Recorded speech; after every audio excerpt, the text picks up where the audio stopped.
Prologue. La lumière du soir traversait les vieux vitraux de l'aile, église Saint-Martin, transformant l'air poussiéreux en rivière de couleurs, rouge sang, bleu cobalt, or lumineux. Marie Beaumont s'arrêta sur le seuil, le souffle coupé malgré elle. Elle n'était pas venue à Saint-Rémy-sur-Loire depuis l'enterrement de sa grand-mère 3 ans auparavant. Maintenant, à 28 ans, consultante en stratégie digitale chez une grande entreprise parisienne, elle se retrouvait dans ce village perdu de Lorraine pour régler une succession qu'elle avait trop longtemps négligée. Le notaire l'attendait devant la maison de pierre, serviette sous le bras, regardant sa montre avec l'impatience polie des provinciaux face au retard parisien. Marie marmonna des excuses. Le GPSS était perdu dans ces routes de campagne qui serpentaient entre vignobles abandonnés et forêts de chênes, et suivit l'homme à l'intérieur. La maison sentait le renfermé, la lavande séchée, et quelque chose de plus profond, l'odeur des vies vécues lentement, des générations qui cessa, étaient succédées entre ces murs de pierre froide. Marie signa les papiers rapidement, l'esprit déjà sur le trajet de retour, sur la présentation qu'elle devait finir pour lundi. « Votre grand-mère était très aimée ici, » dit le notaire en rangeant les documents. « Une vraie femme du pays. Elle connaissait tout le monde, elle. »« Oui, bien sûr, » coupa Marie poliment. « Écoutez, je dois vraiment y aller. Je vais mettre la maison en vente la semaine prochaine. Vous connaissez un bon agent immobilier ?» Le notaire eut un sourire triste. « À Saint-Rémy ? Ma petite, vous aurez de la chance si vous trouvez un acheteur d'ici 5 ans. Le village se meurt. Les jeunes partent tous à Nancy, à Metz, à Paris comme vous. Il ne reste que les vieux. » Marie regarda par la fenêtre les maisons de pierre qui s'accrochaient à la colline, les volets fermés, les jardins envahis d'herbes folles.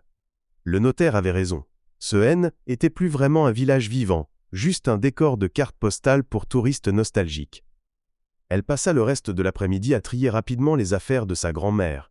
Quelques photos à garder, le reste irait aux associations caritatives. Le travail était déprimant, cette accumulation d'objets qui avait eu tant d'importance pour quelqu'un et qui était maintenant que du poids mort. Elle décida de faire une pause, sortit dans le petit jardin derrière la maison. C'est là qu'elle l'entendit pour la première fois. Un son étrange, comme un souffle profond et rythmé, accompagné d'un crépitement régulier. Curieuse, Marie contourna le vieux mur de pierre, qui séparait le jardin de sa grand-mère de la propriété voisine. Derrière, un grand bâtiment de pierre, avec une cheminée d'où échappait une fumée blanche. Les portes étaient ouvertes sur la chaleur de mai qui commençait à tomber. Marie s'approcha, attirée malgré elle. Et elle le vit. Un vieil homme, 80 ans peut-être plus, penché sur ce qui ressemblait à un four rougeoyant.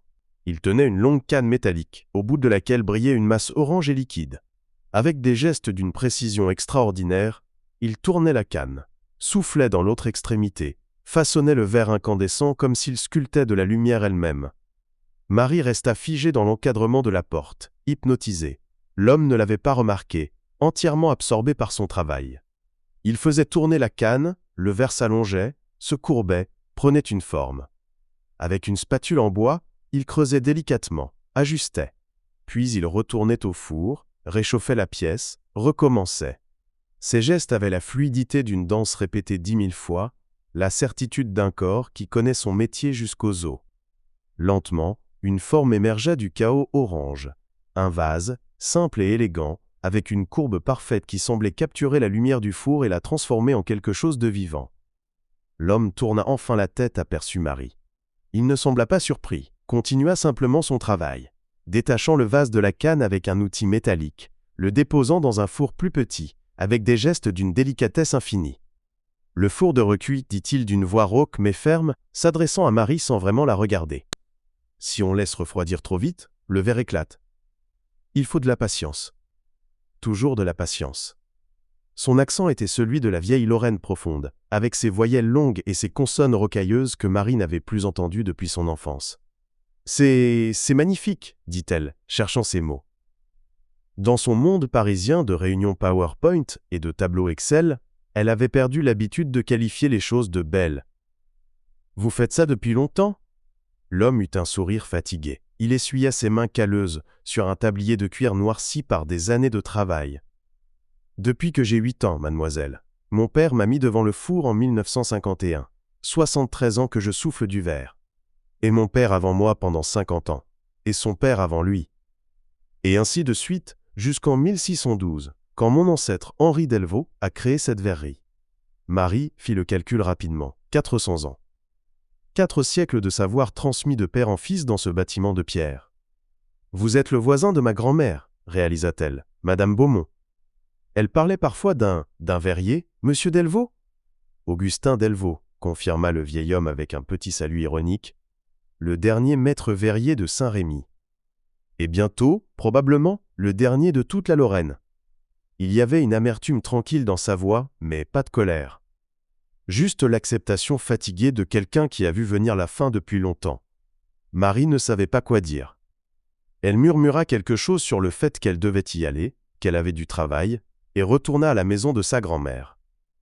Mais cette nuit-là, dans le grand lit froid de la chambre d'amis, elle ne pensa que à cet homme et à son verre qui capturait la lumière. 400 ans de tradition. 73 ans de travail quotidien, et bientôt, le silence. Elle ne comprenait pas encore pourquoi, mais quelque chose dans cette pensée lui était insupportable. Chapitre 1. Les derniers jours d'un monde. Le lendemain matin, Marie se réveilla avec la ferme intention de rentrer à Paris. Elle avait accompli ce qu'elle devait faire, signer les papiers, trier les affaires essentielles, contacter les œuvres de charité. Le reste pouvait attendre. Sa vie réelle l'attendait à 250 km d'ici. Mais en préparant son café dans la cuisine de sa grand-mère, elle regarda par la fenêtre et vit de la fumée cesse, élevée de la cheminée de l'atelier. Augustin Delvaux était déjà au travail, alors que le soleil se levait à peine sur les collines boisées de Lorraine. Marie se surprit à traverser le jardin, sa tasse à la main, attirée par cette fumée comme par un aimant. Cette fois, elle frappa à la porte de l'atelier avant d'entrer. « Entrez, entrez !» cria la voix d'Augustin depuis l'intérieur. « La porte est toujours ouverte. » Personne ne vient jamais voler du verre soufflé à la main. Trop difficile à revendre. L'atelier était une grande pièce voûtée avec des poutres noircies par des siècles de fumée. Le four principal dominait l'espace, une grande structure de briques réfractaires qui rougeoyait d'une chaleur intense. Autour, des établis couverts d'outils que Marie ne savait pas nommer, des étagères chargées de pots de pigments et de poudre, et partout, des objets de verre dans tous les états d'achèvement. Des vases, des coupes, des sculptures abstraites qui capturaient la lumière du matin et la transformaient en arc-en-ciel. Augustin était penché sur son établi, occupé à graver des motifs délicats sur un verre à pied avec une petite roue à diamant. Il leva les yeux vers Marie, ajusta les lunettes de protection sur son front. « Vous êtes encore là » constata-t-il sans jugement. « Je pensais que les Parisiens ne restaient jamais longtemps à la campagne, trop calme pour vous. »« Je pars cet après-midi » dit Marie, un peu sur la défensive. « Je voulais voir ce que vous faites, si ça ne vous dérange pas. » Le vieil homme haussa les épaules. « Si vous voulez. Mais vous allez vous ennuyer. Le verre n'est pas un spectacle rapide. Parfois je passe des heures sur une seule pièce. Des jours même pour les œuvres complexes. » Il retourna à son travail et Marie s'assit sur un vieux tabouret près de la porte, se sentant légèrement ridicule.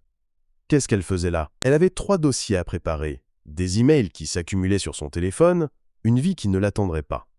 Mais elle ne partit pas. Elle regarda Augustin travailler. Le processus était méditatif, presque hypnotique. Le vieil homme se déplaçait avec une économie de mouvement qui parlait de décennies de pratique. Rien était précipité, rien était hésitant. Chaque geste avait son but, sa place dans une chorégraphie qui remontait à des siècles.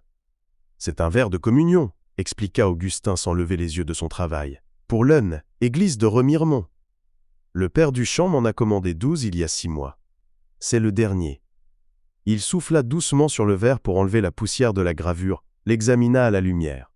Les motifs qu'il avait créés représentaient des vignes entrelacées, symbole eucharistique classique, mais d'une finesse extraordinaire.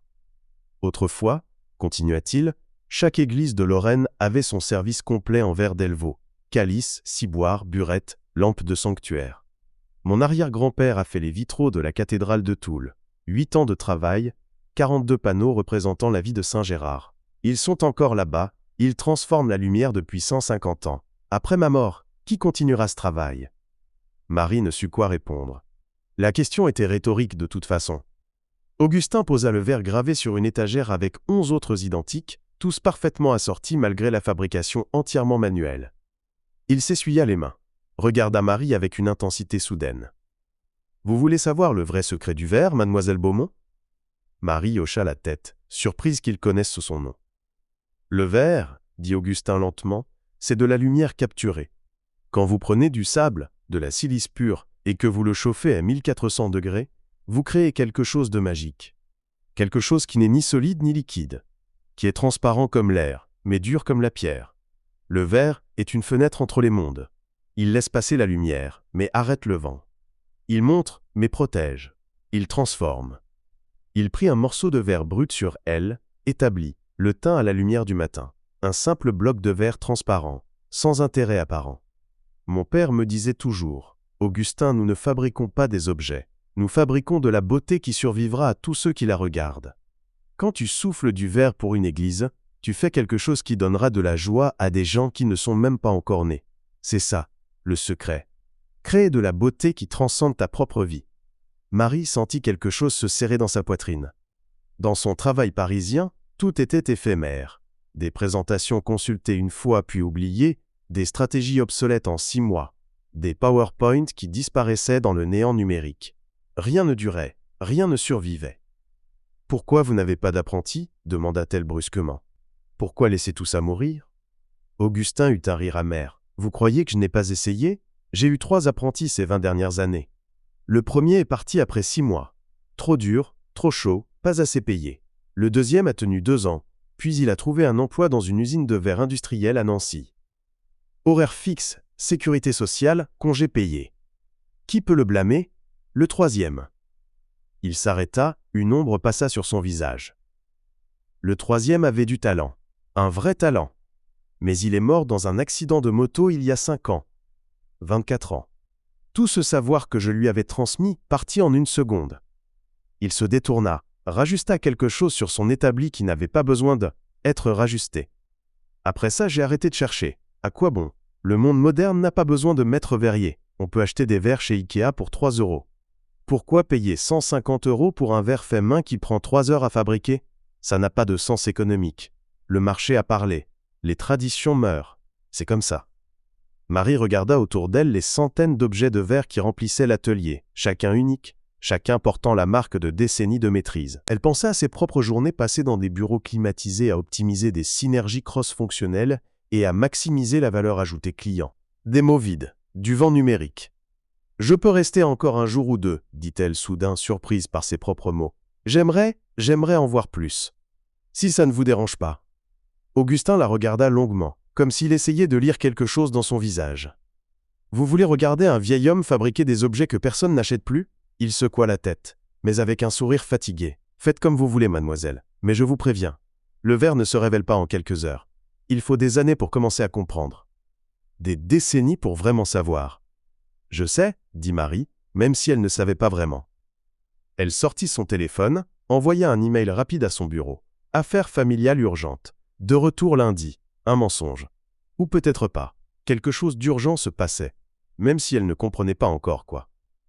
Ce jour-là, Marie regarda Augustin Delvaux créer un vase d'une simplicité trompeuse, juste une forme cylindrique qui, évasait légèrement vers le haut. Le genre de choses qu'on pourrait acheter dans n'importe quel magasin de décoration. Mais, en voyant le processus, Marie comprit que était tout sauf simple.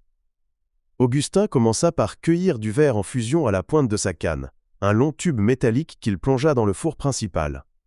Le verre liquide se rassembla autour de l'extrémité comme du miel doré. Il fit tourner la canne constamment pour que le verre ne tombe pas, utilisant la gravité et la centrifugeuse pour le maintenir en place.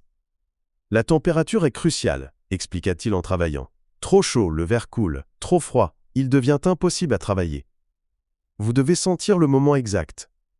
C'est une connaissance qui vit dans vos mains, pas dans votre tête. Il souffla doucement dans la canne, créant une petite bulle à l'intérieur de la masse de verre. Puis il roula le verre sur une plaque de marbre mouillé, le marbre dans le jargon du métier, pour commencer à lui donner sa forme.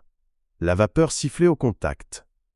Retour au four pour réchauffer, rotation constante, souffle mesuré, façonnage avec des outils en bois trempés dans l'eau, pince, spatule, moule. Chaque étape était minutieuse, réfléchie. Le bois brûle juste assez pour créer une fine couche de vapeur entre l'outil et le verre, dit Augustin en montrant ses spatules noircies. C'est ce qui permet de façonner sans laisser de marque. Mon arrière-arrière-grand-père utilisait ces mêmes techniques. Et le sien avant lui. Les gestes ne changent pas. Marie était fascinée par l'alchimie du processus. Du sable transformé en lumière liquide, façonné par le souffle humain et le feu, refroidi lentement pour devenir quelque chose de permanent et beau. C était presque religieux dans son intensité. Le vase prit forme sur plusieurs heures. Augustin le réchauffait encore et encore, ajustait ici, affinait là. Avec un outil spécial, il créa le pied du vase, le détacha de la canne avec un geste précis, le fit tourner pour adoucir le bord avec une flamme directe. Enfin, il le plaça dans le four de recuit, où il devait refroidir pendant 12 heures minimum, diminuant la température d'1 degré par minute, pour éviter que le stress thermique ne le fasse éclater. « Voilà, dit Augustin en s'essuyant le front. 3 heures de travail pour un vase que je vendrais peut-être 100 €, si je le vends. Vous comprenez maintenant pourquoi les jeunes ne veulent plus faire ce métier ? Mais Marie avait vu autre chose dans ces 3 heures. Elle avait vu un homme en communion totale avec son matériau, une danse entre l'artisan et elle, élément qui transcendait la simple production. Elle avait vu de la beauté naître du chaos, de l'ordre émerger du feu. « Comment vous avez appris tout ça ?» demanda-t-elle. « Comment on peut savoir exactement quand souffler, quand réchauffer, quand façonner ?» Augustin s'assit lourdement sur son taboulet, soudain l'air de ses 81 ans. « Mon père m'a appris de la seule façon possible, en regardant, en pratiquant, en échouant 1000 fois, en recommençant. Pendant les 5 premières années, je n'ai fait que préparer ses outils, nettoyer l'atelier, surveiller les fours. Je le regardais travailler 8 heures par jour, 7 jours par semaine. Puis un jour, il m'a tendu la canne et il a dit « Maintenant, souffle ». J'ai fait éclater 300 pièces avant de réussir ma première bulle correcte. 300 échecs. Mon père ne s'est jamais fâché. Il disait juste « Recommence. Le verre t'enseignera. » Il regarda ses mains calleuses, marquées de dizaines de petites cicatrices. Vous voyez ces brûlures ? Chacune est une leçon. Chaque erreur, chaque pièce ratée, chaque four trop chaud ou trop froid. Tout ça s'est inscrit dans mon corps jusqu'à ce que je connaisse le verre aussi bien que ma propre respiration. C'est ça que les jeunes ne comprennent pas aujourd'hui. Ils veulent tout apprendre en 6 mois, avec des tutoriels YouTube. Mais certaines connaissances ne peuvent pas être accélérées. Elles demandent du temps. Des années. Des décennies. Marie pensa à sa propre carrière, construite sur l'efficacité, la rapidité, les résultats immédiats. L'idée de passer 5 ans à juste observer avant de commencer à pratiquer lui semblait absurde. Et pourtant, « Je peux revenir demain » demanda-t-elle. « Je voudrais mieux comprendre. » Augustin haussa les épaules. « Si vous voulez perdre votre temps à regarder un vieux fou jouer avec du feu, libre à vous. Mais je vous préviens, après quelques jours vous allez vous ennuyer et retourner à votre vraie vie. C'est toujours comme ça. » Marie ne répondit pas. Elle était pas sûre qu'il ait tort. Chapitre 2, l'appel du feu. Les quelques jours devinrent une semaine. Marie envoya un autre email à son bureau, invoquant des complications juridiques avec l'héritage. Son chef N était pas content, mais elle s'en fichait étrangement. Pour la première fois depuis des années, elle se sentait attirée par quelque chose qui n'avait rien à voir avec les KPIS et les tableaux de bord. Chaque matin, elle traversait le jardin et trouvait Augustin déjà au travail, le four ronronnant comme un animal apprivoisé. Elle apprit à reconnaître les différentes températures du verre par la couleur. Rouge cerise à 800 degrés, orange vif à 1100, jaune brillant à 1400. Elle apprit les noms des outils. Le pontil, la maillotche, le fer à pontil, les ciseaux à verre, le calibre. Augustin ne parlait pas beaucoup pendant qu'il travaillait, mais quand il parlait, était pour transmettre des fragments de savoir accumulés sur des générations. Le verre a une mémoire, dit-il un jour en réchauffant une pièce qui commençait à se déformer. Si vous le travaillez mal, si vous créez des tensions internes, il se souviendra. Peut-être pas tout de suite. Mais un jour, un changement de température, une vibration, et pouf, il éclate. Des années après que vous l'ayez fait. Le verre ne pardonne pas la précipitation. Il montra à Marie les vieux registres de la verrerie, des livres de comptes qui remontaient à 1612. Des pages et des pages d'écritures manuscrites détaillant chaque commande, chaque technique, chaque recette de couleur. Les Delvaux avaient tout noté, créant une archive vivante de 4 siècles de savoir-faire. « Regardez cette entrée », dit Augustin en ouvrant un livre datant de 1847. Mon arrière-arrière-grand-père, Émile Delvaux, décrit comment il a créé un rouge rubis pour les vitraux de l'aile, évêché de Metz. Il a mélangé de l'oxyde de cuivre avec de l'oxyde D, éteint dans des proportions exactes, tout est là. Il a fait 18 essais avant de réussir. 18 fours, 18 échecs. Mais il a persisté. Et quand il a réussi, il a tout documenté pour que ses descendants puissent reproduire cette couleur exacte. C'est ça, transmettre un savoir. Marie feuilleta les pages jaunies, touchée par l'idée que ces hommes, tous morts depuis longtemps, avaient écrit ces notes en pensant à l'avenir, en pensant à des descendants qu'ils ne rencontreraient jamais, mais qui bénéficieraient de leur travail. Ces livres valent une fortune, dit-elle. Des musées paieraient cher pour avoir accès à ça. Augustin ferma le registre doucement. Ces livres ne sont pas à vendre. Ils appartiennent à la verrerie. Quand je mourrai, ils iront probablement dans un musée, oui. Ils rejoindront les autres objets morts, exposés derrière une vitrine que personne ne regarde vraiment. C'est comme ça que meurent les traditions, elles deviennent des curiosités historiques. Il y avait une amertume dans sa voix qui serra le cœur de Marie. Ce jour-là, Augustin commença à travailler sur une commande spéciale, un service de carafes et verres pour un restaurant gastronomique de Strasbourg. Le chef avait visité l'atelier 1 mois auparavant et avait été émerveillé par le travail d'Augustin. « Je veux que mes clients boivent dans de la beauté », avait-il dit. Marie regarda Augustin créer le premier verre. Il utilisait une technique qu'il appelait verre soufflé moulé. Il soufflait le verre dans un moule en bois pour lui donner sa forme générale, puis le travaillait à la main pour affiner les détails. Le résultat avait l'uniformité nécessaire pour un service de table, mais conservait les petites variations et imperfections qui prouvaient que c'est était fait main. Les gens paient cher pour l'imperfection aujourd'hui, dit Augustin avec ironie, ils appellent ça artisanal, authentique. Mes clients riches de Paris et Lyon veulent des objets imparfaits pour prouver qu'ils ont du goût. C'est drôle.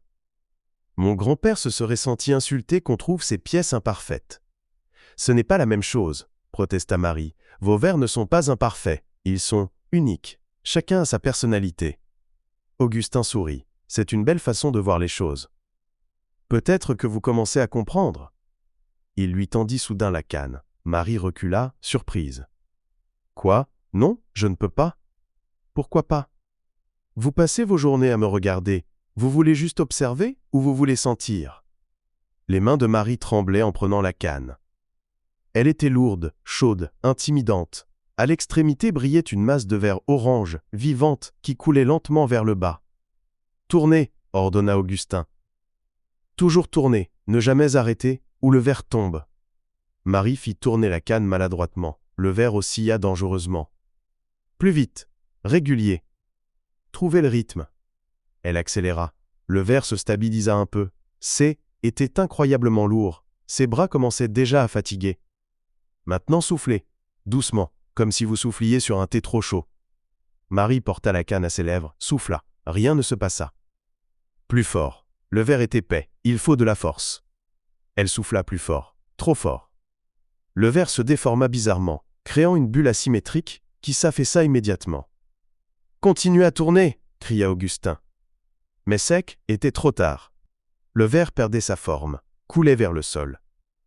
Augustin prit la canne, retourna au four, récupéra la masse informe, la travailla rapidement pour en faire quelque chose qu'il jeta dans un seau d'eau. La pièce éclata avec un sifflement violent. « Je suis désolé, » dit Marie, mortifiée. Mais Augustin riait. Un vrai rire, profond et chaleureux, le premier qu'elle l'entendait produire. « Vous avez tenu 15 secondes. » Mon premier essai, j'ai tenu 5 secondes avant de laisser tomber le verre par terre. Mon père a dû nettoyer du verre fondu pendant 1 heure. Au moins, vous n'avez rien cassé. Il lui remit la canne. Recommencez. Et encore. Et encore. C'est comme ça qu'on apprend. Pendant les 2 heures suivantes, Marie essaya de créer une simple bulle de verre. Chaque tentative se terminait par un échec. Le verre était trop fin, ou trop épais, ou asymétrique, ou s'effondrait complètement. Ses bras étaient en feu. La sueur coulait dans ses yeux. La chaleur du four était suffocante. Et elle adorait ça. Pour la première fois depuis des années, Marie était totalement présente. Pas de téléphone, pas d'email, pas de pensée parasite sur les dossiers en attente. Juste elle, le verre et la lutte pour maîtriser quelque chose qui résistait à sa volonté. « C'est vivant !» dit-elle soudain émerveillée. « Le verre, il répond. Il réagit à chaque mouvement. » Augustin hocha la tête, satisfait. « Maintenant vous commencez vraiment à comprendre. Le verre n'est pas un matériau passif que vous imposez votre volonté. C'est un partenaire. Vous devez écouter ce qu'il veut, travailler avec sa nature, pas contre elle. Les mauvais artisans combattent le verre. Les bons dansent avec lui. Ce soir-là, Marie rentra à la maison de sa grand-mère avec des ampoules aux mains et un sourire stupide sur le visage. Elle prit une douche longue, commanda une pizza au seul restaurant du village qui livrait encore, et s'assit dans le jardin à regarder le soleil se coucher sur les collines. Son téléphone vibrait constamment avec des messages de travail. Elle l'ignora. Quelque chose changeait en elle, quelque chose qu'elle ne comprenait pas encore complètement. Toute sa vie adulte, elle avait couru vers le succès, vers la promotion suivante, vers un appartement plus grand, vers plus d'argent. Mais pourquoi? Pour acheter des choses qu'elle n'avait pas le temps d'apprécier, pour impressionner des gens qu'elle n'aimait même pas? Ici, dans ce village mourant, à regarder un vieil homme créer de la beauté qui survivrait peut-être à eux tous, Marie sentait quelque chose se réveiller en elle. Un désir qu'elle ne savait même pas qu'elle avait, le désir de faire quelque chose qui compte, quelque chose de durable, quelque chose de vrai. Elle pensa aux vitraux de la cathédrale de Toul, créés par l'arrière-grand-père d'Augustin il y a 150 ans, qui transformaient encore la lumière pour des gens qui ne connaîtraient jamais son nom. Elle pensa au registre qui documentait 4 siècles de savoir, chaque génération ajoutant sa pierre à elle, édifice.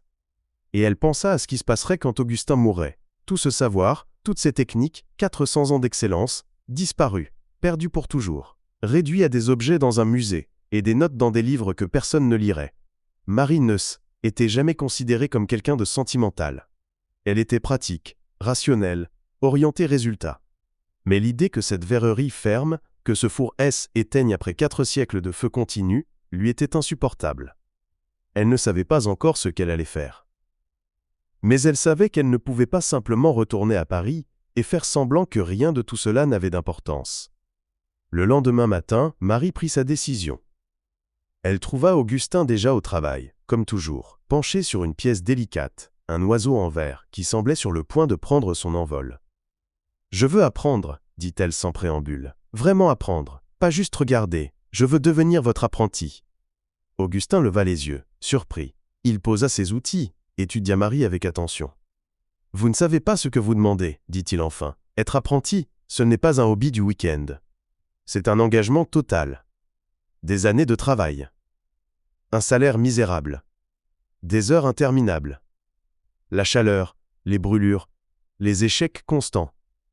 Et à la fin, peut-être, vous serez capable de créer quelque chose de médiocre. »« Je sais, » dit Marie, même si elle ne savait pas vraiment. « Et votre vie à Paris? Votre carrière ?» Marie pensa à son appartement vide, à ses journées passées dans des salles de réunion climatisées, à son chef qui la traitait comme un robot productif, à sa solitude perpétuelle malgré les millions de gens autour d'elle. « Cette vie-là peut attendre. Ou pas, peut-être que j'en ai besoin d'une nouvelle. » Augustin secoua la tête. « Vous êtes folle. Comme je l'ai, étais à votre âge. Comme tous les verriers sont un peu fous, qui d'autre passerait sa vie à jouer avec du feu ?» Il retourna à son oiseau de verre, ajusta une aile avec une pince délicate. « Très bien. Vous pouvez commencer lundi, nous verrons combien de temps vous tenez. Mon dernier apprenti est parti au bout de 6 mois. »« Je parie que vous ne ferez pas mieux. » Marie sourit. « Je prends le pari. » Chapitre 3. L'apprentissage. Les 3 premiers mois furent les plus difficiles de la vie de Marie. Elle avait quitté son appartement parisien, sous-loué à un jeune couple ravi de payer moins cher qu'au prix du marché -ES, était installée dans la maison de sa grand-mère. Le matin, elle se réveillait à 5h30 pour arriver à l'atelier à 6h, quand Augustin allumait le four principal. « Le four ne s'arrête jamais, » lui expliqua-t-il le premier jour. « Si on le laisse refroidir complètement, il faut 3 jours pour le ramener à température, et ça coûte une fortune en gaz. Alors on l'entretient, on régule, on maintient le feu. Comme nos ancêtres maintenaient les feux sacrés. C'est une responsabilité. » Les premières semaines, Augustin ne la laissa même pas toucher au verre. Marie nettoyait l'atelier, préparait les outils, mélangeait les batchs, les recettes de verre brut faites de sable, de soude et de chaux. Elle apprit à reconnaître la qualité du sable par le toucher, à doser les additifs au gramme près, à surveiller la température des fours de fusion. « Vous devez connaître le matériau avant de pouvoir le travailler, » disait Augustin. « Le verre commence comme de la poussière, puis il devient liquide, puis solide, puis éternel. Vous devez comprendre chaque étape. » Marie étudiait les registres le soir, à la lumière d'une lampe dans la cuisine de sa grand-mère. Elle apprit les recettes anciennes, Comment créer le verre cristallin avec de l'oxyde de plomb, comment faire du verre coloré avec différents oxydes métalliques. Rouge avec du cuivre, bleu avec du cobalt, vert avec du fer, violet avec du manganèse. Chaque couleur avait ses secrets, ses proportions précises, ses températures idéales. « Pourquoi je ne peux pas juste chercher ça sur Internet ?» demanda-t-elle un jour, frustrée par des notes manuscrites presque illisibles, datant de 1780. Augustin leva les yeux de son travail. « Parce qu'Internet vous donnera des approximations, des recettes génériques qui fonctionnent, à peu près. Mais, à peu près, ce n'est pas assez bon. Ces notes décrivent exactement comment faire du verre avec nos fours, notre sable local, notre eau. Chaque verrerie a ses spécificités. Ces recettes ont été affinées sur des générations. Elles sont précises au milligramme. » Il retourna à son travail, puis ajouta plus doucement. « Et puis, lire ces notes, c'est rencontrer vos prédécesseurs. Vous voyez là, cette note de mon grand-père en 1923. Il décrit comment il a raté une commande entière pour elle, église de Lunéville, parce qu'il a ajouté trop de cobalt. Sans verre bleu, tous trop foncés, inutilisables.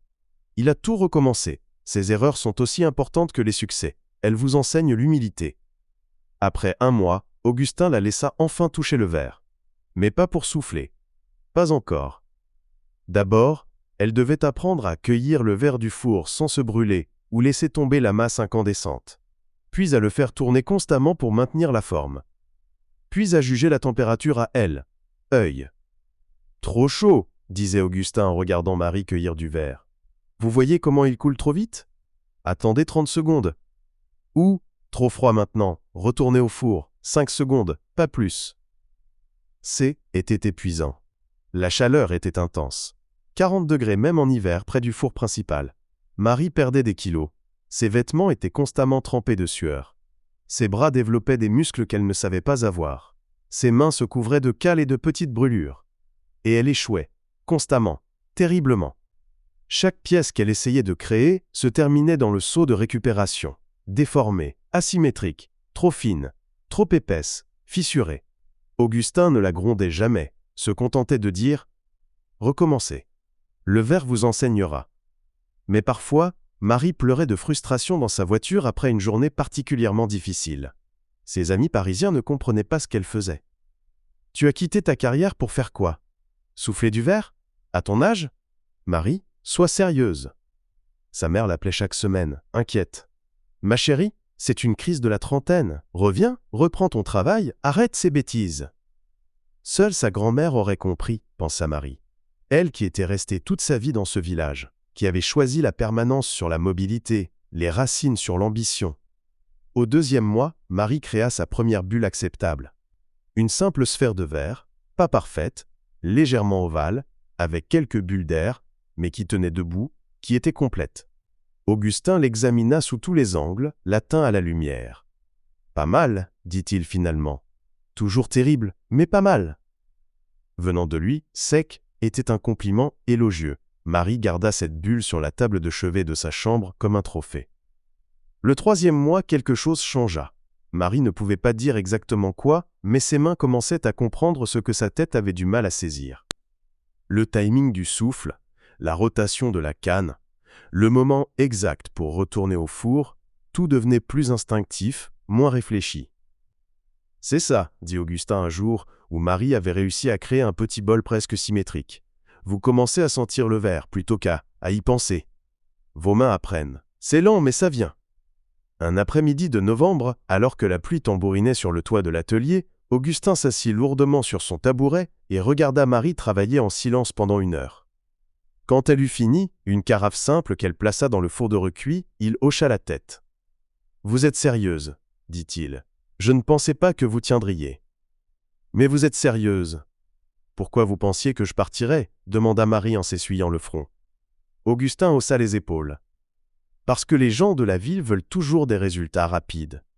Ils pensent qu'avec Internet et les tutoriels, ils peuvent tout apprendre en quelques semaines. Mais le verre demande du temps. Des années. Et la plupart des gens modernes n'ont pas de patience pour ça. » Il se leva, s'approcha d'une étagère où s'alignaient des dizaines de pièces, des vases, des coupes, des sculptures.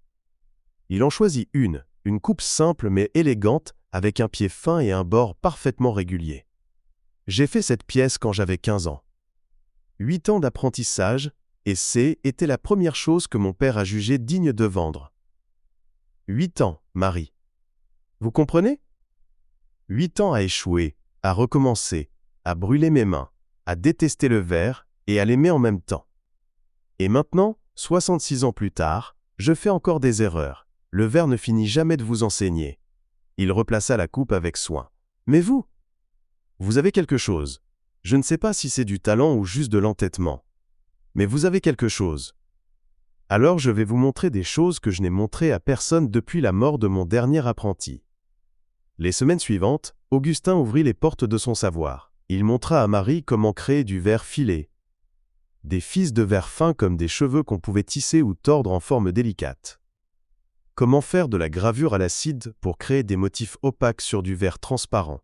Comment souffler du verre dans des moules en bois pour créer des formes complexes. Le verre soufflé moulé, expliqua-t-il, c'est une technique qui date de l'Empire romain. Les Romains faisaient déjà des bouteilles et des amphores en verre. Nous utilisons les mêmes principes 2000 ans plus tard. Ça vous donne une idée de la profondeur de cette tradition. Il lui enseigna aussi les techniques décoratives, comment appliquer des fils de verre colorés sur une pièce de base pour créer des motifs, comment créer des effets de verre craquelé en plongeant le verre chaud dans de l'eau froide puis en le réchauffant, comment incruster de la feuille d'or entre 2 couches de verre. Chaque technique a son histoire, disait Augustin en démontrant. Le verre craquelé, nous l'appelons aussi verre craquelé ou ice glass, a été inventé à Venise au XVIe siècle. Les Vénitiens dominaient le commerce du verre en Europe.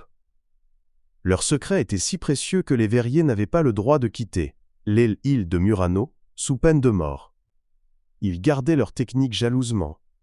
Marie écoutait, fascinée. Elle réalisait qu'apprendre le verre, ce N, était pas juste apprendre un métier. C était entrée dans une lignée qui remontait à des millénaires. Chaque geste qu'elle apprenait avait été pratiqué par des milliers d'artisans avant elle, chacun ajoutant sa variation, son amélioration, son secret. Un jour de décembre, Augustin reçut une visite inhabituelle. Une femme d'une 50aine d'années, élégamment habillée, descendit d'une voiture parisienne et entra dans l'atelier. « Monsieur Delvaux, dit-elle en tendant la main. Madame Rousseau, conservatrice du musée des arts décoratifs de Nancy. J'ai entendu parler de votre travail par le père Duchamp. » Augustin serra sa main, méfiant. « Que puis-je faire pour vous, madame ? » « Nous organisons une exposition sur les traditions verrières de Lorraine, expliqua-t-elle. Nous aimerions inclure certaines de vos pièces. Et peut-être faire une démonstration publique de vos techniques. Les gens ne réalisent pas qu'il reste encore des maîtres verriers travaillant de façon traditionnelle. Augustin secoua la tête. Je ne suis pas un animal de zoo à exposer pour le divertissement des touristes, madame. Mon travail est ici, dans cet atelier. Madame Rousseau ne se laissa pas décourager. Je comprends votre réticence. Mais pensez à ceci. Combien de personnes connaissent encore l'existence de votre verrerie? Combien de jeunes savent que ce métier existe encore? Une exposition pourrait susciter de l'intérêt, attirer peut-être de futurs apprentis. J'ai une apprentie, coupa Augustin en désignant Marie, qui travaillait à l'aile, établie. Elle me suffit. Madame Rousseau se tourna vers Marie, surprise. Vraiment, comme c'est merveilleux. Il est si rare de voir des jeunes s'intéresser à ces métiers traditionnels. Après son départ, elle avait finalement convaincu Augustin de prêter 3 pièces pour l'exposition. Marie demanda « Pourquoi vous ne voulez pas faire de démonstration publique? Ça pourrait aider la verrerie, attirer des clients ?» Augustin grommela quelque chose en rajustant la température du four. « Parce que je ne veux pas être un vestige du passé, une curiosité folklorique. Venez voir le dernier verrier de Lorraine, comme on allait voir le dernier mammouth. Non merci. Mais si ça peut aider à préserver le métier. » Le métier se préserve en le pratiquant, pas en le mettant sous verre dans un musée, répliqua-t-il avec vigueur. Puis, plus doucement. Je sais que j'ai tort. Je sais que la visibilité est importante. Mais j'ai ma fierté. Stupide peut-être, mais c'est comme ça. Noël approchait. L'atelier recevait des commandes pour les fêtes, des coupes, des vases, des décorations de table. Augustin et Marie travaillaient de longues heures pour tout finir à temps. C était épuisant, mais Marie aimait le rythme. La chaleur du four contre le froid de décembre dehors, la satisfaction de voir les pièces finies s'accumuler. Un soir, alors qu'il nettoyait l'atelier après une longue journée, Augustin dit soudain « Vous savez ce que je regrette le plus ?» Marie secoua la tête, attendant. De ne pas avoir eu d'enfant, de ne pas avoir eu de fils à qui transmettre tout ça. La lignée des Delvaux s'arrête avec moi. 400 ans finis. Mon nom disparaîtra. Il y avait une tristesse profonde dans sa voix que Marie ne lui avait jamais entendue. Pourquoi? Pourquoi vous ne vous êtes jamais marié? Demanda-t-elle doucement. Augustin sourit tristement. Oh, j'ai été marié, pendant 3 ans. Jeanne, elle s'appelait. Une fille de Verdun, belle comme le jour. Mais elle ne supportait pas cette vie. L'isolement du village, les longues heures à l'atelier, le fait que je préférais parfois le verre à sa compagnie. Elle est partie en 1971. Elle avait raison de partir. Je n'était pas fait pour être un bon mari. Le verre était trop jaloux. Il rangea les derniers outils, éteignit les lumières. Mais vous, Marie, vous êtes jeune encore, ne faites pas la même erreur que moi. Ne sacrifiez pas tout pour ce métier, il faut trouver un équilibre. Marie ne répondit pas. Elle pensait à sa vie parisienne qu'elle avait laissée derrière, les soirées entre collègues qu'elle trouvait vides, les dates Tinder qui ne menaient nulle part, les dimanches solitaires dans son appartement. Avait-elle vraiment laissé quelque chose d'important, ou avait-elle juste échangé une solitude pour une autre? Non, ce n'était pas la même chose. Ici, elle avait un but. Elle créait quelque chose de tangible, de beau, de durable. Sa solitude avait un sens. Chapitre 4. Le secret. L'hiver passa. Marie progressait lentement mais sûrement. Au 6e mois, elle pouvait créer des formes simples de façon relativement fiable. Bol, vase cylindrique, assiette plate. Rien de spectaculaire, mais solide, fonctionnel. Vous avez les bases, dit Augustin en inspectant une de ses pièces. Maintenant, il faut affiner.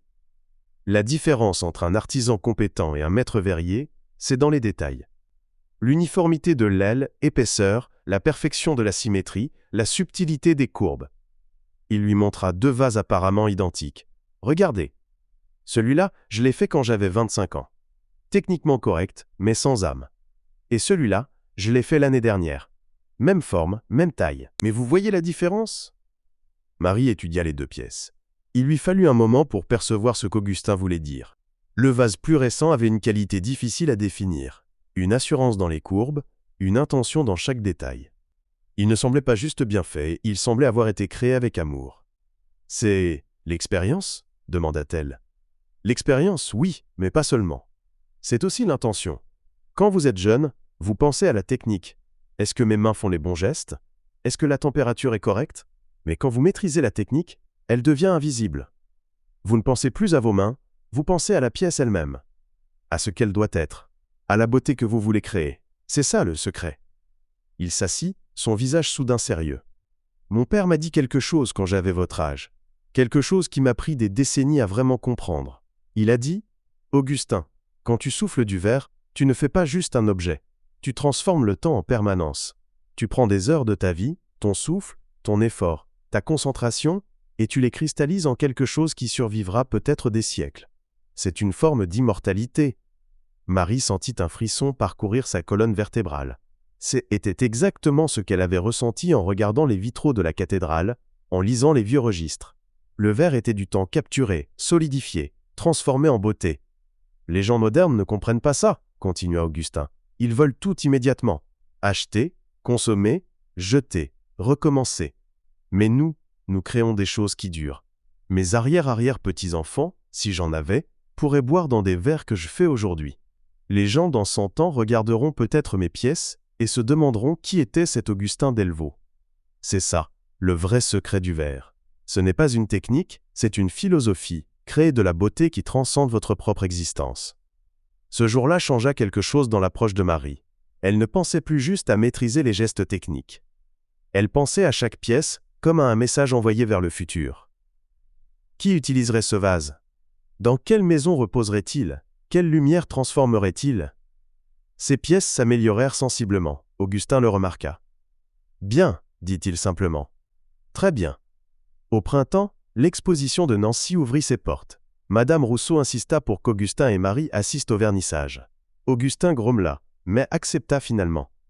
Le musée des arts décoratifs était bondé, bourgeois de Nancy, universitaires, artistes, curieux. L'exposition présentait l'histoire du verre lorrain depuis le Moyen-Âge jusqu'à aujourd'hui. Les pièces d'Augustin occupaient une salle entière, 30 objets créés sur 60 ans de carrière. Marie les regarda avec des yeux nouveaux. Maintenant qu'elle comprenait la difficulté de chaque technique, elle pouvait vraiment apprécier la maîtrise d'Augustin. Un service de 6 verres à vin, tous identiques au millimètre près. Une carafe avec un bec verseur d'une finesse impossible. Une sculpture abstraite représentant des flammes figées dans le verre, avec des dégradés de couleur du rouge au jaune à l'orange qui semblaient vivants. Les visiteurs s'extasiaient. « C'est extraordinaire! Comment peut-on faire ça à la main? On dirait que le verre va fondre à nouveau. » Augustin restait dans un coin, mal à l'aise dans son costume emprunté, répondant aux questions avec une politesse réticente. Mais Marie voyait une lueur de fierté dans ses yeux. Un jeune homme s'approcha, 22, 23 ans peut-être, avec des mains calleuses et un regard intense. « Monsieur Delvaux, je m'appelle Thomas Mercier. Je suis en dernière année à L, école de verdiseur. J'ai vu votre travail et c'est exactement ce que je veux faire. Du verre traditionnel, artisanal. Est-ce que vous cherchez toujours des apprentis ?» Augustin le regarda longuement. « J'ai déjà une apprentie. »« Je sais, » dit Thomas en regardant Marie. « Mais peut-être que vous pourriez en avoir deux. »« Je suis sérieux. Je suis prêt à déménager, à travailler dur. Je veux apprendre de vous. » Augustin échangea un regard avec Marie. Elle hocha la tête imperceptiblement. « Pourquoi pas? Plus il y aurait de gens pour apprendre, mieux ce serait. »« Venez me voir à Saint-Rémy la semaine prochaine, » dit Augustin. « Nous verrons si vous êtes aussi sérieux que vous le prétendez. » Thomas vint. Et il était sérieux. Il s'installa dans une chambre louée au village, commença à travailler à l'atelier le lendemain de son arrivée. Augustin était ravi. « 2 apprentis. Je n'en ai jamais eu 2 en même temps. Mon atelier redevient vivant. » Marie aida Thomas à apprendre les bases, se découvrant une patience qu'elle ne se connaissait pas. Enseigner lui faisait réaliser à quel point elle avait elle-même progressé en 8 mois. Les gestes qui lui avaient semblé impossibles étaient maintenant naturels. Avec Thomas, la dynamique de l'atelier changea. Il y avait plus de vie, plus d'énergie. Augustin riait davantage, racontait plus d'histoires. Le soir, les 3 mangeaient ensemble dans la cuisine de Marie. Des plats simples, du pain, du vin local, mais une vraie communauté. « Vous savez ce que c'est, était avant, dit Augustin un soir, légèrement ivre de vin et de bonheur. C'est, était juste un vieil homme attendant de mourir dans un atelier vide. Et maintenant, regardez, 2 jeunes qui veulent apprendre. Le feu ne éteindra peut-être pas après tout. » Mais quelques semaines plus tard, Augustin s'effondra dans l'atelier. Marie le trouva affalé près du four, conscient mais faible. Elle appela les urgences immédiatement. À l'hôpital de Nancy, le diagnostic tomba, insuffisance cardiaque avancée. Des années de travail près de la chaleur intense, le stress constant, âge. « Combien de temps ?» demanda Augustin au cardiologue avec le pragmatisme des vieux paysans lorrains. Le médecin hésita. « Difficile à dire. Quelques mois, peut-être 1 an, si vous vous reposez, si vous arrêtez le travail physique intense. » « Arrêter le travail ?» Augustin rit amèrement. « Docteur, j'ai 81 ans. J'ai travaillé le verre pendant 73 ans. Si j'arrête, je meurs de toute façon, mais d'ennui cette fois. » De retour à Saint-Rémy, Augustin refusa de ralentir. « J'ai encore des choses à vous enseigner, » dit-il à Marie et Thomas, « et pas beaucoup de temps. » Les semaines suivantes furent intenses.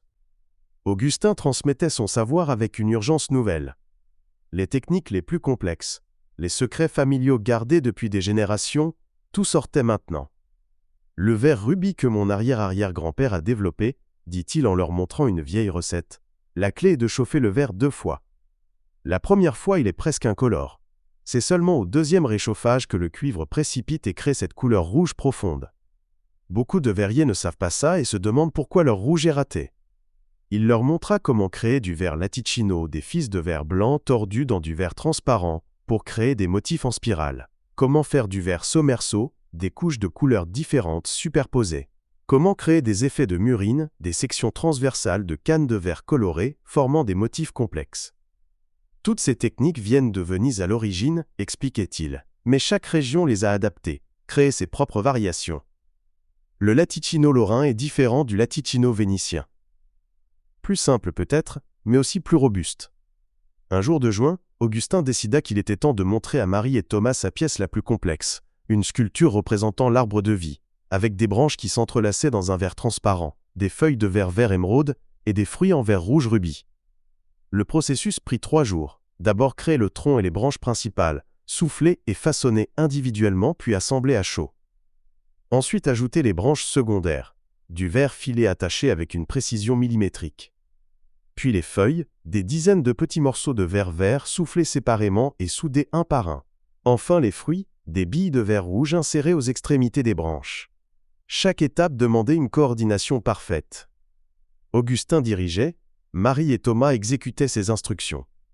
C était comme une danse à trois, chacun sachant exactement quand intervenir, quand reculer, quand maintenir une pièce pendant qu'un autre la travaillait.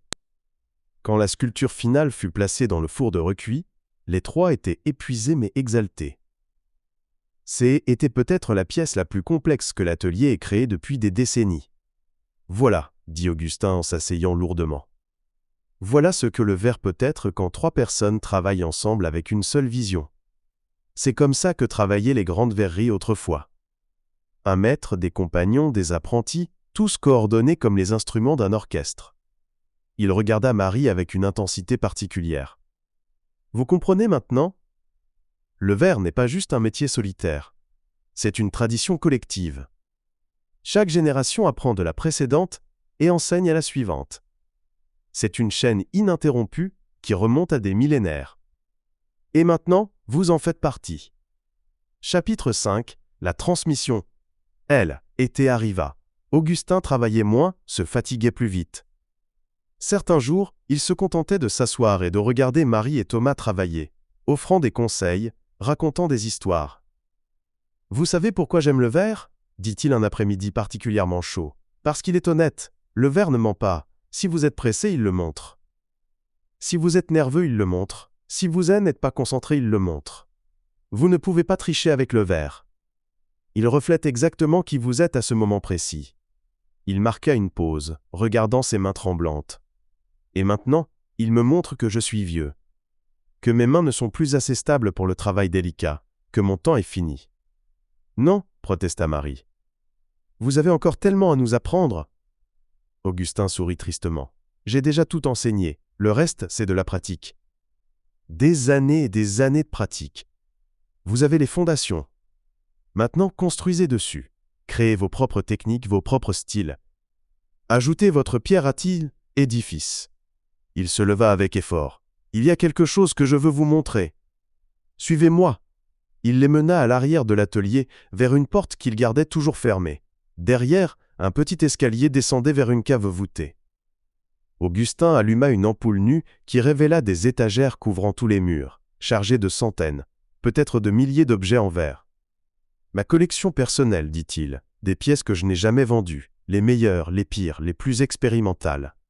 Toute ma vie de verrier est ici. » Marie et Thomas regardaient avec émerveillement. Il y avait des vases de toutes les formes imaginables, des sculptures abstraites, des reproductions de pièces historiques, des expériences ratées, qui avaient quand même un charme bizarre. Augustin prit une petite coupe, simple mais élégante. « Ça, c'est la première pièce que mon père a jugée digne de vendre. J'avais 15 ans. Je vous l'ai montrée au musée, vous vous rappelez? Je l'ai rachetée plus tard, quand le client original est mort. Je ne voulais pas la perdre. » Il la reposa avec précaution, en prit une autre, un vase avec des flammes orange et rouge qui semblaient danser dans le verre. « Ça, Zar, était pour l'enterrement de ma femme. Je l'ai fait la nuit après qu'elle soit partie. Je n'ai jamais pleuré, mais j'ai mis toute ma tristesse dans ce verre. C'est ma thérapie à moi. » Pièce après pièce, il racontait les histoires. Chaque objet était un souvenir, un moment de sa vie capturé dans le verre. Des joies, des peines, des triomphes, des échecs. « Quand je mourrai, dit-il finalement, tout ça vous revient, à vous deux, partagez comme vous voulez. Mais ne vendez pas tout, gardez les pièces qui vous parlent, elles contiennent mon histoire. » Marie sentit les larmes monter. « Augustin, ne parlez pas comme ça. Vous avez encore des mois, peut-être des semaines si je ne ralentis pas. » Il dit ça simplement, sans apitoiement. « J'ai eu une bonne vie, longue, remplie de beauté et de feu. Je ne me plains pas. Mais je veux être sûr que la verrerie continue. Que le four ne éteint pas quand je éteindrai. » Il regarda Marie intensément. « Je veux vous laisser l'atelier, légalement, officiellement. Vous en ferez ce que vous voulez, mais j'espère que vous le garderez vivant. »« Moi? Mais Thomas ?»« Thomas est talentueux, » coupa Augustin. « Très talentueux. Mais vous, Marie, vous avez quelque chose de plus. Vous comprenez pourquoi le verre est important. Pas juste comme un métier, mais comme une tradition, comme un patrimoine. Vous vous battrez pour le préserver. Thomas pourra vous aider. Ce sera peut-être votre associé, votre maître verrier, je ne sais pas. Mais la responsabilité de l'atelier, elle vous revient. Marie ne savait pas quoi dire. C était trop. Un an auparavant, elle ne savait même pas que cet atelier existait. Maintenant, on lui demandait de porter 4 siècles d'histoire sur ses épaules. Je ne suis pas prête. Personne n'est jamais prêt, dit Augustin. Mon père m'a laissé l'atelier quand il est mort en 1972. J'avais 30 ans, j'y étais terrifié. Mais j'ai appris, vous apprendrez aussi. Les semaines suivantes, Augustin mit ses affaires en ordre avec l'aide d'un notaire. L'atelier, le four, tous les équipements iraient à Marie. La collection privée serait partagée entre Marie et Thomas. Les registres anciens iraient au musée de Nancy, mais sous forme de copies, les originaux resteraient à la verrerie. Une tradition doit rester vivante, dit Augustin. Ces livres appartiennent ici, pas dans un musée. En août, Augustin eut une nouvelle crise cardiaque, cette fois plus sérieuse. Il passa 2 semaines à l'hôpital. Quand il revint à Saint-Rémy, il était clairement affaibli. Mais il voulut quand même retourner à l'atelier. Juste regarder, promit-il. Je ne toucherai rien. Il s'assit sur son vieux tabouret et regarda Marie travailler sur une commande, un service de 6 verres pour un restaurant gastronomique de Strasbourg. Elle avait beaucoup progressé en un an. Ses mouvements étaient fluides, confiants. Les verres prenaient forme sous ses mains avec une grâce nouvelle.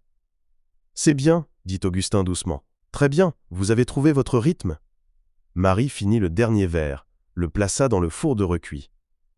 6 verres identiques, parfaitement symétriques, avec une élégance simple, qui rappelait le style classique de la verrerie Delvaux. « Maintenant, » dit Augustin soudain, « faites-en un pour vous. Pas pour vendre, pas pour un client, juste pour vous. Montrez-moi qui vous êtes. » Marie hésita. C était une demande étrange, mais elle prit une nouvelle canne, cueillit du verre au four. Elle ne réfléchit pas trop. Elle laissa ses mains guider le processus. Le verre prit forme, un vase, simple, mais avec une courbe particulière qui l'attirait. Elle ajouta une touche de bleu cobalt au bord supérieur, créant un dégradé subtil du transparent au bleu. Quand elle eut fini, elle plaça le vase sur le « établi » et recula pour le regarder. Ce N n'était pas parfait. Il y avait de petites asymétries, le dégradé de couleur N n'était pas tout à fait régulier. Mais il avait quelque chose. Une personnalité. Une âme. Augustin le prit doucement, le tint à la lumière de la fenêtre. Le soleil de fin d'après-midi traversa le verre, le bleu cobalt s'illumina comme un morceau de ciel capturé. Des larmes coulaient sur les joues ridées du vieil homme. « C'est ça, » dit-il avec une voix cassée par l'aile, émotion. « C'est exactement ça. Vous comprenez maintenant. Vous ne copiez plus mes techniques. Vous créez.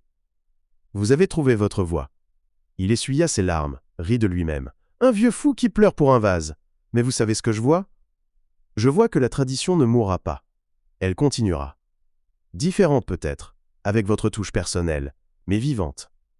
C'est tout ce que je voulais. » Il se leva avec effort, posa une main sur l'épaule de Marie. « Merci, merci de m'avoir donné ça avant de partir. Maintenant je peux mourir en paix. » Augustin ? Non, laissez-moi finir. Il sourit faiblement. J'ai eu peur pendant des années. Peur que tout ça, l'atelier, le savoir, les 400 ans d'histoire Delvaux disparaissent avec moi. Que je sois le dernier maillon d'une chaîne qui s'arrête. Mais vous êtes là. Et Thomas. Et peut-être que vous formerez d'autres apprentis. La chaîne continue. C'est tout ce qui compte. Il retourna s'asseoir, soudain épuisé. Marie et Thomas échangèrent un regard inquiet. Le vieil homme respirait difficilement. « Je crois, » dit Augustin lentement, « que je vais me reposer un peu. Demain, j'ai une idée pour une nouvelle pièce. Une sculpture que je veux vous montrer comment faire. » Demain ? Mais il n'y eut pas de demain. Cette nuit-là, Augustin Delvaux mourut paisiblement dans son sommeil, dans la petite maison à côté de l'atelier, où il était né 81 ans auparavant. Chapitre 6. L'héritage. Les funérailles d'Augustin Delvaux attirèrent plus de monde que Marie ne l'aurait cru. Le petit village de Saint-Rémy-sur-Loire se remplit de voitures. Des artisans venus de toute la Lorraine, des clients fidèles, des représentants de musées, des prêtres des églises qui possédaient des pièces Delvaux, et même quelques figures du monde de l'art parisien. Le père Duchamp célébra la messe dans l'aile église Saint-Martin, sous les vitraux créés par l'arrière-grand-père d'Augustin. La lumière colorée traversait le verre ancien, transformant église en cathédrale de couleur. Était un adieu approprié. « Augustin Delvaux, dit le prêtre, a passé sa vie à transformer le sable en lumière, la chaleur en beauté, le temps en permanence. Il laisse derrière lui non seulement des objets magnifiques, mais aussi une tradition vivante, transmise à une nouvelle génération. C'est le plus beau legs qu'un artisan puisse laisser. Au cimetière, Marie déposa le vase bleu qu'elle avait créé, le dernier qu'Augustin avait vu, sur sa tombe. « Au revoir, maître » murmura-t-elle, « merci pour tout ». Les jours suivants furent difficiles. L'atelier semblait vide sans la présence d'Augustin. Marie ne savait pas si elle avait la force de continuer. 1 an d'apprentissage, était-ce suffisant pour porter un héritage de 4 siècles? Thomas fut son soutien. « On continue, dit-il simplement. C'est ce qu'il aurait voulu. Le four ne doit pas cesser, éteindre. » Ils rouvrirent l'atelier 1 semaine après les funérailles. Marie ralluma le four principal avec une cérémonie improvisée. Quelques mots sur la continuité, sur l'honneur de porter cette tradition. Puis elle cueillit du verre et commença à travailler. Était étrange, douloureux, mais aussi libérateur. Le verre ne changeait pas. Les gestes étaient les mêmes. Le feu brûlait toujours aussi chaud. La vie continuait. Les commandes continuaient aussi. Les clients qui avaient travaillé avec Augustin voulurent savoir ce qui allait arriver à la verrerie. Marie les rassura. L'atelier resterait ouvert. Le savoir-faire serait préservé. « Mais vous êtes si jeune, dit Madame Pierson, une vieille cliente qui achetait des pièces Delvaux depuis 40 ans. Vous ne pouvez pas avoir le même niveau qu'Augustin. » Non, admit Marie honnêtement, je n'ai pas ses 73 ans d'expérience, mais j'ai appris de lui. Et je continuerai à apprendre, à m'améliorer. Je ne suis pas Augustin, mais je suis son héritière. Madame Pierson hésita, puis commanda 6 verres à vin. Très bien, montrez-moi ce que vous savez faire. Ce fut la première commande de Marie en tant que maître de l'atelier. Elle travailla sur ces verres avec une attention méticuleuse, mettant en pratique tout ce qu'Augustin lui avait enseigné. Quand ils furent finis, 6 verres identiques, transparents, avec un pied effilé et une coupe parfaitement équilibrée, elle les livra elle-même. Madame Pierson les examina longuement sous toutes les coutures. Puis elle sourit. « Ce n'est pas du Delvaux, c'est du Beaumont. Mais c'est bien, très bien.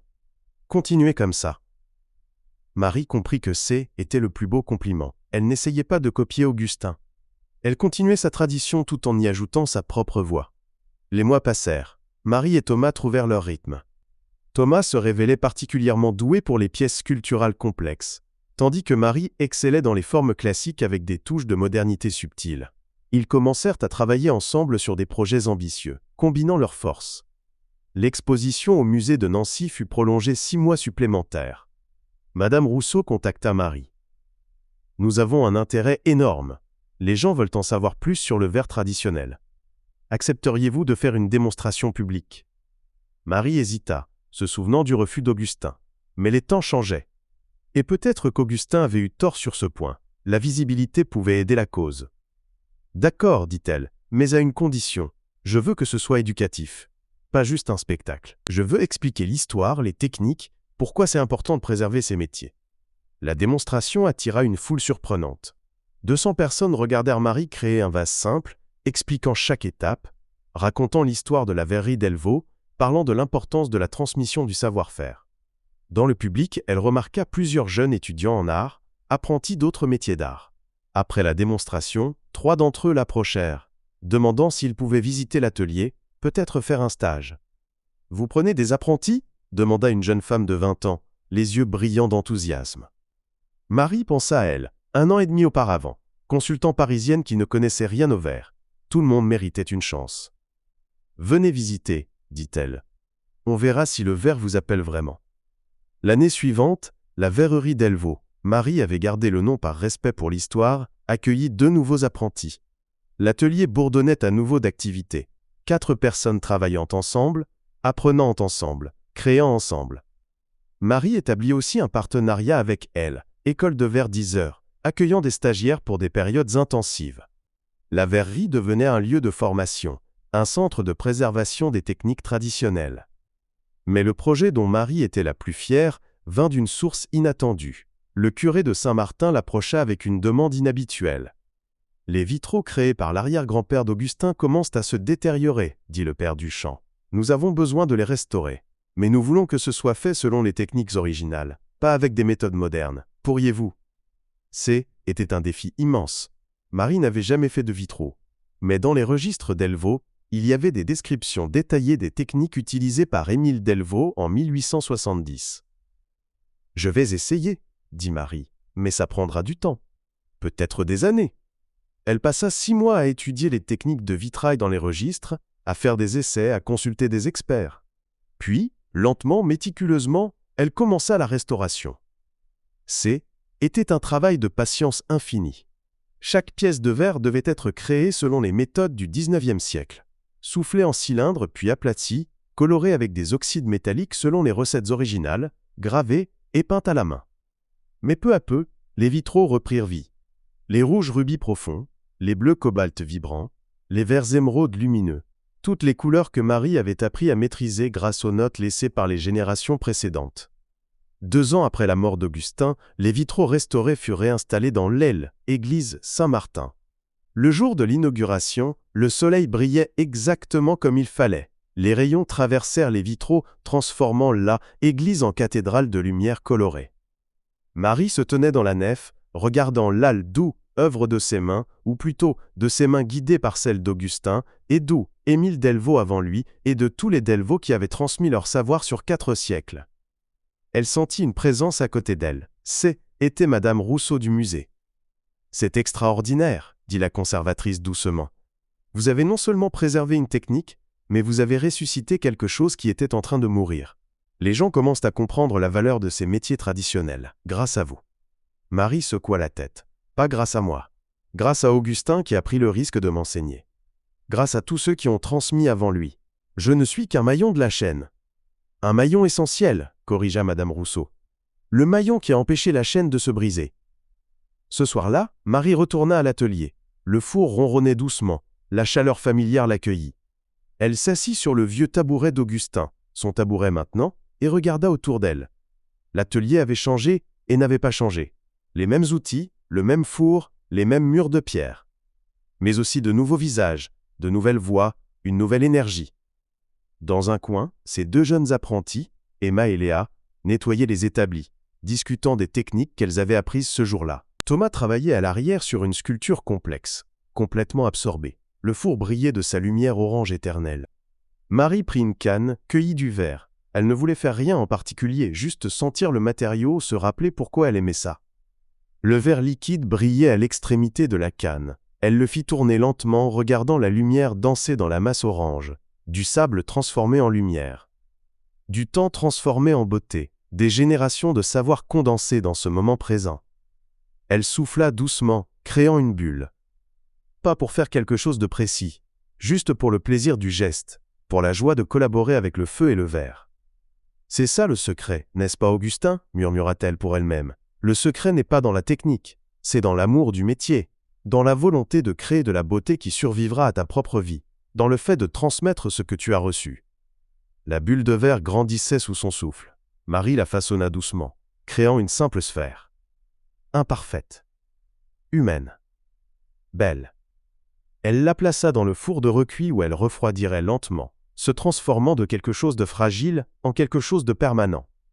Comme la tradition elle-même. Fragile quand elle passe d'une génération à l'autre, mais permanente si on en prend soin. Le feu continuait de brûler. 400 ans et un jour. Et il brûlerait encore demain. Épilogue, 10 ans plus tard. La matinée de printemps était radieuse sur Saint-Rémy-sur-Loire. Le village avait changé en 10 ans, pas énormément, était toujours un petit village lorrain de pierre et de tradition, mais quelque chose était réveillé. Plusieurs des maisons abandonnées avaient été rénovées, transformées en ateliers d'artisans attirés par la présence de la verrerie. Un potier, une tisserande, un ébéniste, tous des métiers d'art traditionnels, tous intéressés par l'idée de préserver et de transmettre. Le café du village avait rouvert. La boulangerie faisait à nouveau du pain tous les jours. Ce n'était pas un boom économique, juste une stabilisation. Une preuve que même les petits villages pouvaient survivre s'ils avaient quelque chose d'unique à offrir. Et au cœur de tout cela, la verrerie Delvaux brillait littéralement, ses fenêtres remplies de pièces de verre qui capturaient la lumière du matin et la transformaient en arc-en-ciel. Marie avait 38 ans maintenant. 10 ans qu'elle avait quitté Paris, 10 ans qu'elle avait pris cette canne de verre pour la première fois. Ses mains étaient calleuses, marquées de cicatrices de brûlures, les badges d'honneur de son métier. Ses cheveux commençaient à grisonner légèrement. Elle était heureuse d'une façon qu'elle n'aurait jamais pu imaginer dans sa vie précédente. L'atelier S était agrandi. Un bâtiment adjacent avait été rénové pour créer une salle de formation et un petit musée présentant l'histoire de la verrerie. Les registres originaux étaient exposés dans des vitrines climatisées, toujours à la verrerie, toujours vivants, mais maintenant visibles pour les visiteurs. Thomas était devenu associé à part entière. Ensemble, ils avaient développé la réputation de la verrerie bien au-delà de la Lorraine. Leurs pièces se vendaient maintenant dans des galeries à Paris, Lyon, Bruxelles, même Tokyo. Pas des productions de masse, mais des œuvres artisanales soignées qui portaient la marque de l'excellence Delvaux. Mais ce dont Marie était la plus fière, Sinéida Varaesse, était le programme de formation. La verrerie Delvaux avait formé 15 apprentis en 10 ans. Pas tous, étaient devenus verriers professionnels, mais tous avaient appris à apprécier le métier, à comprendre sa valeur. 3 d'entre eux avaient ouvert leurs propres ateliers, en Bretagne, en Provence, en Alsace. La tradition se multipliait. Ce matin particulier, Marie attendait une visite spéciale. Un bus scolaire se gara devant l'atelier. 30 élèves de 5e d'un collège de Nancy, venus pour une journée de découverte des métiers d'art. Marie les accueillit avec un sourire. Elle adorait ces visites scolaires. Était sa façon de transmettre, pas juste les techniques, mais l'amour du métier aux générations futures. « Bonjour à tous », dit-elle tandis que les enfants entraient bruyamment dans l'atelier. « Bienvenue à la verrerie Delvaux, où nous fabriquons du verre à la main depuis 1612. »« Ça fait combien d'années ?»« 414 ans !» cria un garçon qui avait manifestement fait le calcul. « Exactement, 414 ans de feu ininterrompu. Vous voyez ce four ? Il n'a jamais été complètement éteint depuis que l'arrière-arrière-arrière-arrière-arrière-grand-père de mon maître l'a allumé. 15 générations de verriers ont maintenu ce feu. » Les enfants écoutaient, impressionnés. Marie leur montra les outils, leur expliqua les techniques, leur raconta l'histoire de la verrerie. Puis vint le moment qu'ils attendaient tous, la démonstration. Marie cueillit du verre au four, la masse orange brillait dans la lumière matinale. Elle commença à créer un simple vase, expliquant chaque étape. « Le verre est vivant, dit-elle en faisant tourner la canne. Il répond à chaque mouvement, chaque souffle. Vous devez danser avec lui, pas le combattre. » Elle façonnait le verre avec une aisance née de 10 000 heures de pratique. Les gestes étaient fluides, naturels, beaux à regarder. Les enfants étaient hypnotisés. « Est-ce que c'est difficile ?» demanda une petite fille. Marie sourit. « Très difficile. J'ai passé 1 an à apprendre juste les bases. Mais chaque métier difficile en vaut la peine si vous l'aimez vraiment. La question n'est pas « Est-ce que c'est difficile ?» mais « Est-ce que ça vaut le coup ?» Et pour moi, ça vaut tout l'effort du monde. Elle finit le vase, le plaça dans le four de recuit. Maintenant, qui veut essayer de souffler une bulle ? Toutes les mains se levèrent. Marie laissa chaque enfant tenir la canne brièvement, sentir le poids, essayer de souffler. Ils échouèrent tous spectaculairement, bien sûr. Mais ils riaient, s'amusaient, apprenaient. Un garçon aux yeux brillants resta après que ses camarades soient sortis dans le jardin pour la pause déjeuner. Il regardait les outils avec une fascination évidente. « Madame, dit-il timidement, comment vous avez su que vous vouliez faire ça, être verrière ?» Marie s'accroupit pour être à sa hauteur. « Tu veux la vraie réponse ?» Je ne le savais pas. Il y a 10 ans, j'avais un travail complètement différent à Paris. Je suis venu ici presque par accident. Mais quand j'ai vu du verre se former pour la première fois, quand j'ai compris que je pouvais créer de la beauté avec mes mains, quelque chose s'est réveillé en moi. Quelque chose que je ne savais même pas que je cherchais. Le garçon hocha la tête solennellement. Moi, j'aime faire des choses avec mes mains. Mes parents veulent que je sois ingénieur ou médecin, mais moi je veux faire des choses. Et tu peux, dit Marie fermement. Les métiers d'art ont besoin de jeunes comme toi. Pas juste le verre, la poterie, l'aile, l'ébénisterie, la ferronnerie, la reliure. Il y a tellement de métiers magnifiques qui ont besoin être préservés. Ne laisse personne te dire que ce n'est pas une vraie carrière.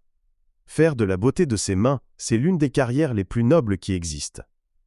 Elle lui donna sa carte. Quand tu seras plus grand, si tu es toujours intéressé, reviens me voir. On pourra parler d'un apprentissage.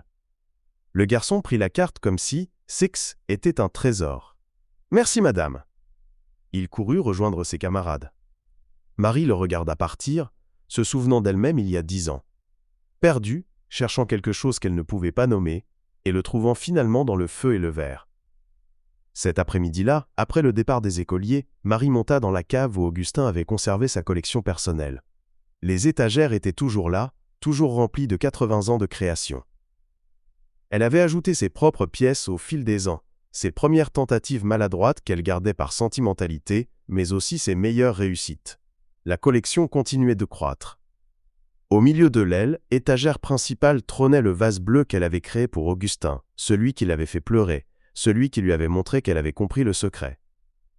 Marie ne l'avait jamais mis sur sa tombe finalement. Elle l'avait gardé ici, dans la cave, où il continuait de capter la lumière qui filtrait par le soupirail. À côté, elle avait placé une photo qu'elle avait trouvée dans les affaires d'Augustin. Une vieille photo en noir et blanc, datant de 1955, montrant un jeune Augustin, 12 ans peut-être, debout fièrement à côté de son père devant le four. Le père tenait une canne de verre, Augustin regardait avec une admiration évidente. Marie avait fait encadrer cette photo et l'avait accrochée dans l'atelier. Mais une copie était ici aussi, dans la cave aux souvenirs.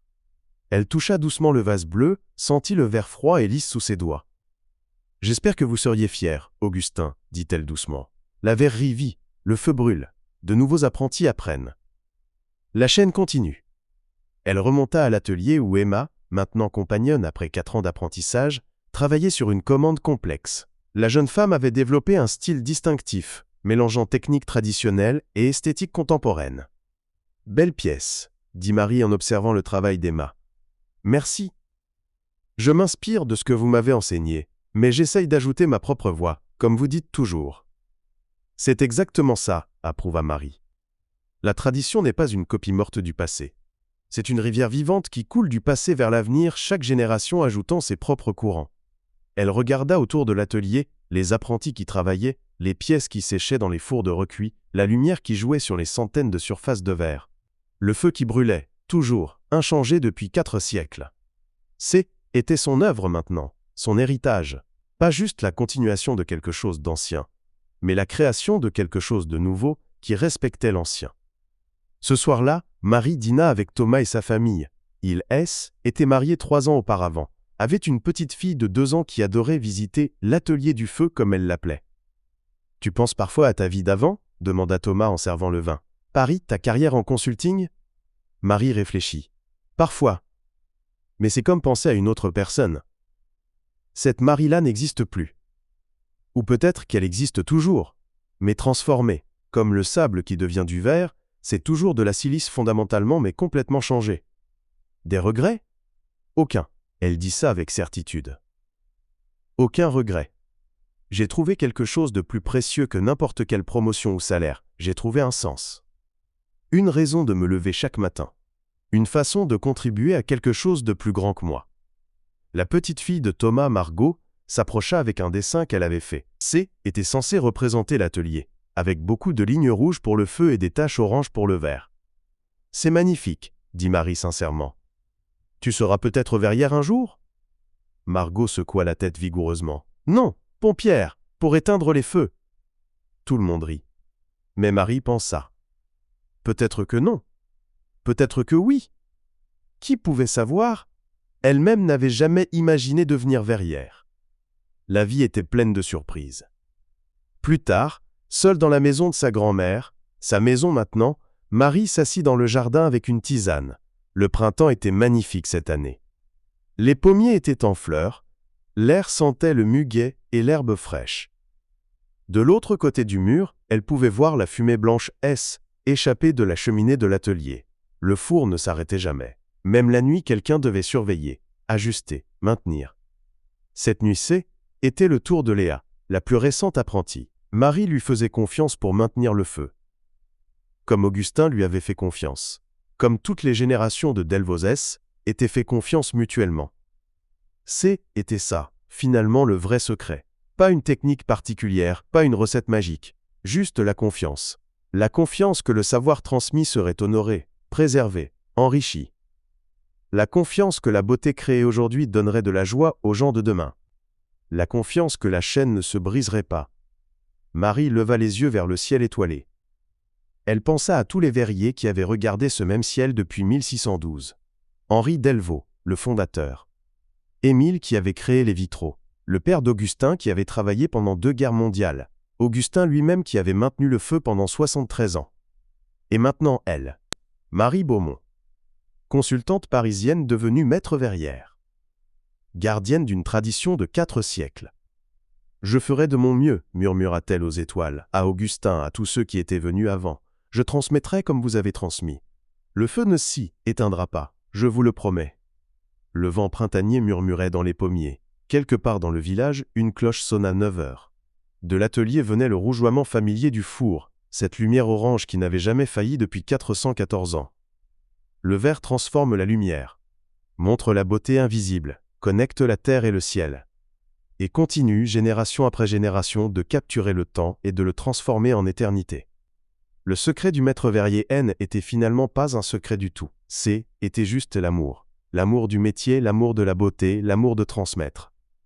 Et cet amour, comme le feu de la verrerie, ne s'éteindrait jamais tant qu'il y aurait des mains pour le nourrir et des cœurs pour le comprendre.